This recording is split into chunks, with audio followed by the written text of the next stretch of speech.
Hey, what is good everybody? My name is Mr. Ninja Star and welcome back to another Dragon Ball Z discussion. Now today's Dragon Ball Z discussion was inspired to me due to the fact that tonight on Toonami, Dragon Ball Z Kai Majin Buu Saga will be airing. Now we've wanted this for so many, like 2-3 years, and it hasn't come, but now guess what? It's finally come alongside the Dragon Ball Super dub, and that really got me inspired thinking about the Buu Saga once again, and I thought of this idea. And just so you know guys, as I'm recording this, I just finished watching Super Dub, and yeah, it was cool. But not trying to get too off topic, but just watch the Kai Buu Saga tonight, or tomorrow, whenever this goes up. But yeah, let's talk about today's discussion. Now today's discussion is going to be, like I said, talking about the Buu Saga.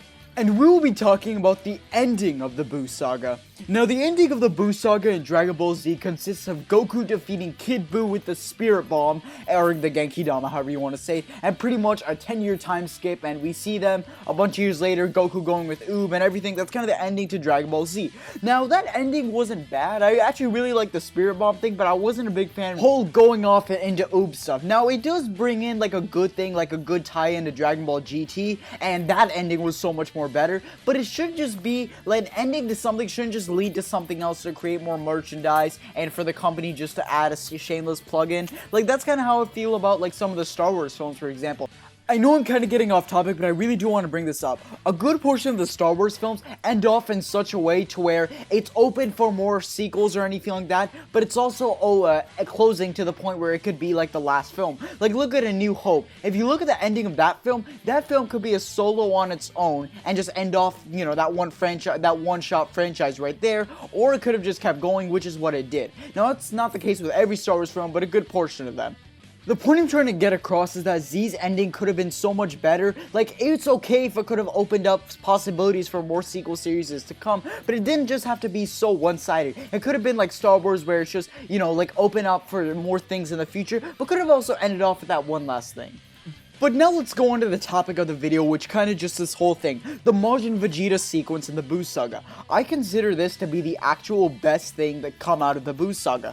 Even though it was quite short and I wish it would have been dragged out a little longer, it still shows some great development for Vegeta's character, showing that he just wants to fight Kakarot so badly so he can improve and just get stronger and stronger and have someone, a rival, once and for all, to feel a challenge like the Saiyan pride that he and Goku both have.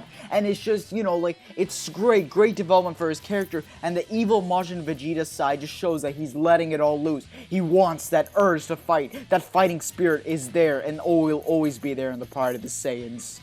And the series was building up very nicely to this one moment. Like, it all started off, or at least in Z. In Z, it started off with Goku versus Vegeta, rivals in the making. And the series would just keep going and going and going. Like in the Frieza Saga, they had their little rivalry fighting alongside, but then separating. And then they had that foreshadowing of the Cell Saga, where they tried to one-up one another. And they had all this stuff. And this Majin Vegeta thing, it honestly just came way too early in the arc. It was great development and a very interesting minor subplot, but the thing is, it's just that it came way too early in this arc.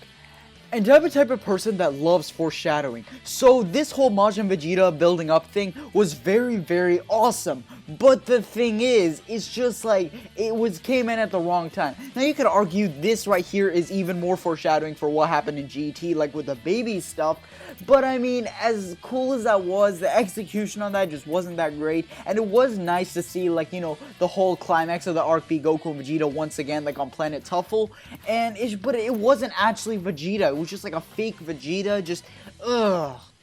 And the show just ending off at Goku versus Vegeta will show that the series finished where it started. And just, it's great. Just the same thing as the beginning is the same thing as the end. And it's great storytelling from that point of view.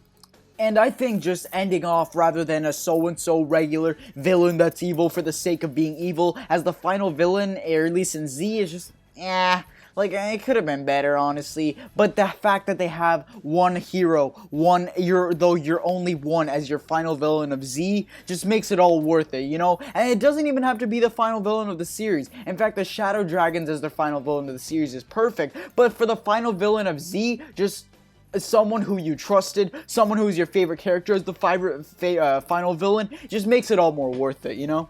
So yeah, and I just want to add something real quick. In Budokai Tenkaichi 1, in the opening cutscene, where it just goes from, it just tells the story of Z and stuff like that, after Goku is finished defeating Kid Buu, he actually immediately goes to fight Majin Vegeta. And I think that was actually, that video game cutscene, even if it was only in the opening, was actually a great way to show, foreshadow how the series could have ended that way. Like, it goes to show, and that was also a good reason for the inspiration of this video. That would have been very interesting to see, and that gave us like a little sneak peek about, you know, how it would have ended off. Like, maybe at the end, some of Majin Buu's evil powers transferred over and they got into Vegeta's mind, or whatever. Something along those lines.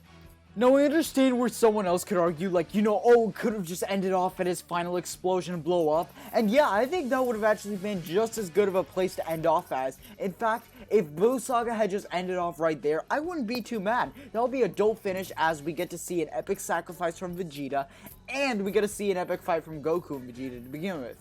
And another alternative to how the series could have ended was, let's say the series plays out exactly like how it was, only with the Majin Vegeta stuff taken out, and that's saved for the end. And the way that could work was just like, instead of Vegeta being Majin and blowing himself up, it's just going to be him blowing himself up on the regular, like, you know what, I'm the only one who has somewhat of a chance, or I'm the only one who's not completely beaten down, and then just does his final explosion, and then that whole Majin Vegeta stuff is saved for the end. It could just like work something like that.